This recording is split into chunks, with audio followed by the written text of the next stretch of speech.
네, 안녕하세요. 이원복입니다. 이번에 시대를 넘어 세대를 넘어 먼 나라 이웃 나라 토탈 개정판을 내게 돼서 상당히 의미가 깊고 그리고 감회가 새롭습니다. 이 책이 처음 이제 집필되기 시작한 게 82년부터니까 벌써 43년째네요. 다시 얘기해서 제 인생을 전부 갈아 넣었다고 해도 과언이 아닐 정도로 평생을 같이 한 작품이 이렇게 다시 한번 빛을 보게 돼서 대단히 기쁘고 영광스럽습니다. 이번 시간에는 작업을 하는 그 의의와 그리고 여러 가지의 있었던 그 에피소드라든지 그리고 또 어떤 추이에 대해서 한번 말씀을 드리고자 합니다. 우리나라가 참 제로 베이스에서 선진국까지 올라왔는데 제가 태어나는 해가 46년이니까 해방 직후거든요. 옛날에는 7, 80년대에는 가장 널리 퍼져 있는 말이 국제화란 말이었습니다. 1993년으로 기억하는데 전 김영삼 전 대통령이 시드니 선언에서 세계화란 말을 선언했어요. 세계화. 그렇게 쭉 가다가 2000년대에 들어와서 글로벌화란 말로 바뀌었습니다. 이렇게 시대가 점점 넓어지는데 우리가 과연 얼마나 세계에 대해서 알고 있는가? 그걸 생각해 보면 굉장히 선진국 수준에 비해서 많이 안 열려 있는 셈이에요. 그래서 제가 1975년에 독일을 갔는데 거기에서 너무너무 놀란 게 많아요. 문화적 충격이. 그게 뭐냐니까 바로 글로벌화에 대한 충격이었어요. 예컨대 우리나라는 섬 아닌 섬 아닙니까?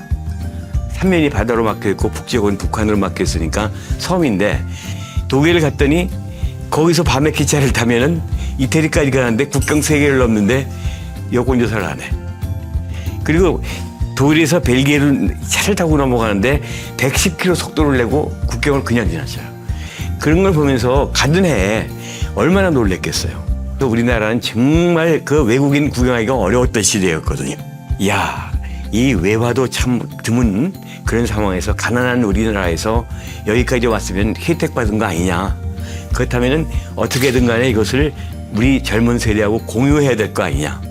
근데 내가 평생 해온 게 만화니까 만화를 통해서 유럽의 문물을 한번 알려줘야 되겠다 한 것이 먼 나라 이웃 나라를 시작하게 된 동기죠. 지금 먼 나라 이웃 나라가 지금 거의 40년째 생명을 이어오고 있는데 이 책 자체의 그 콘텐츠가 역사입니다. 아무리 시대가 변하고 그래도 역사는 안 변하죠. 그렇기 때문에 역사와 그리고 역사를 이어주는 그 시대와 세대를 연결해주는 이런 것들이 가장 중요한 원인이었다고 볼 수 있겠죠. 근데 먼 나라 이웃 나라가 왜 독자들이 만약에 이제 사랑을 하신다면은 왜 사랑을 하겠어요? 만화 아니에요. 만화라는 것은 굉장히 이게 흡인력도 있고 그리고 우선 접하기가 마음이 편해요. 이 만화라는 것은 항상 곁에 있고 어디 가서나 펼쳐볼 수 있잖아요. 이 먼 나라 이웃 나라는 이 만화기 때문에 우선 편하게 접할 수가 있고 그리고 이 부담을 갖지 말아야 됩니다. 우리나라는요 역사 그러면 굉장히 참 재미없고 딱딱한 걸로 인식이 되어 왔었거든요. 뒤 세대로서는요 역사라는 것이 굉장히 창피하고 그 싫은 거였어요. 왜 그러냐? 우리가 1900년대부터 우리나라가 몰락하기 시작했잖아요.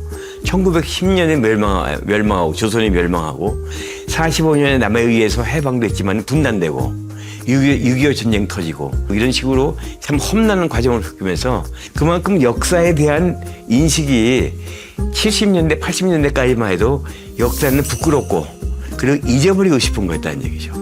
그런데 제가 독일에 가서 보니까 유럽에 가서 보니까 역사와 같이 살고 있어요.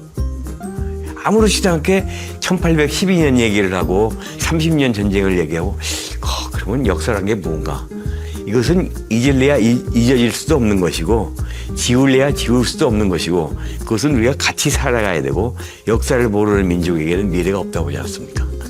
그래서 역사에 접하는 것이 우선 편해야 되고 부담 갖지 말고 가볍게 즐거운 마음으로 역사를 접해야 된다고 봅니다. 오류 고치는 것은 물론이고 그 다음에 변한 것들을 고치는 것도 있죠. 우크라이나 전쟁까지도 들어가니까 아주 굉장히 최근 것까지 업그레이드 한 거 아니에요? 그런데 이제 이번에는 어찌 보면은 좀 총 결정판이다 할 수 있을 정도로 한 나라마다 한 지역마다 압축한 그 콘텐츠를 맨 끝에 달았어요. 그러니까 독일 편이다 그러면 독일에 대한 쭉 역사 얘기를 하는데 그게 끝났잖아요.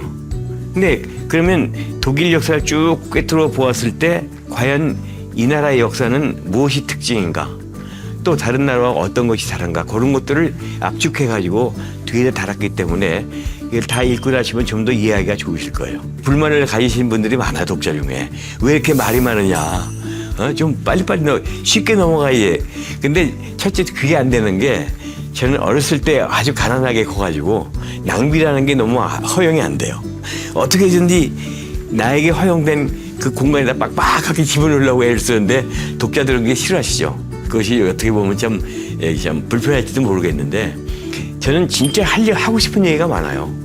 그걸 계속 넣다 보니까 나이도 들어가고 또 역사 공부를 아무래도 이제 수십 년간 하다 보니까 이게 여러 가지 편린적인 그 지식도 늘 거 아니에요. 그러니까 하고 싶은 얘기가 더 많아져요. 이게 전혀 무시를 한다는 얘기가 아니라 나는 하고 싶은 얘기가 이렇게 많은데 좀 시간을 두고 좀 잘라서 읽어주세요. 저의 그 먼 나라 이웃 나라의 목적이 여러 번 바뀌었어요. 바뀐 게 아니라 넓어졌어요. 처음에 가장 큰 목적이 우리나라 편이었습니다. 왜 뜬금없이 프랑스, 독일, 이탈리아, 스위스 얘기를 하냐. 이런 나라는 이러니까 우리나라는 이렇다. 이렇게 얘기를 해야지. 한국 사람이 내가 나서서 우리나라가 이렇다 그러면 그건 객관성이 없잖아요. 이게 그 다른 나라의 예를 쭉 들어가면서 우리나라가 어떻게 나가야 될 것인가 그걸 원하는 것이 제 먼 나라 이웃 나라를 시작하게 된 또 하나의 큰 동기였습니다. 첫 번째는 선진국이었던 유럽 나라들 이런 나라들을 소개하는 것이 첫 번째였고 80년대 그 만들면서 그 목적이 궁극적으로는 우리나라를 객관적으로 살펴보자는 것이었죠. 그 다음에는 어떤 식으로 목표가 변했냐면 먼 나라만 했지 이웃 나라가 없잖아요.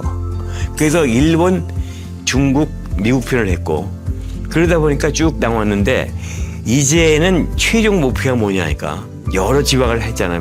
먼 나라 이웃 나라가. 저는 전 세계의 역사 퍼즐을 맞추는 게 목적이에요. 지금까지는 유럽 대륙 나왔고 중국 대륙 나왔고 다 오세아니아까지 다 다뤘는데 몇 군데 남은 나라가 예를 들어서 북유럽이 안 나왔고 그 다음에 아프리카가 안 나왔죠. 근데 남아메리카까지 다룰 수 있을지 모르겠지만 남아메리카 편은 그 스페인 편에서 좀 일부를 다뤘기 때문에 그리고 또 스페인 문화권이라는 공통점이 있기 때문에 조금 미룬다 하더라도 북유럽하고 아프리카는 꼭 다루고 싶어요. 예, 지금까지 이모저모 여러 가지 말씀을 드렸는데요. 이제 앞으로도 이 먼 나라 이웃 나라에 대해서 몇 편에 걸쳐서 더 이야기를 더 해나가려고 합니다. 여러분들도 같이 해주시길 바랍니다. 그 사람은 나는 아니야. 만화 주인공이었죠. 고정관념이 만화가 화가 그러면 빵모자를 써야 되는 걸로 괴날의 보찜은 한 번도 접은 적이 없죠. 나는 도시에서 자랐거든. 그렇기 때문에 보찜을 맨 적도 없고 빵모자도 없어. 나라고 봐도 돼요. 봐도 되는데 나를 설정하고 한 건 아니란 얘기.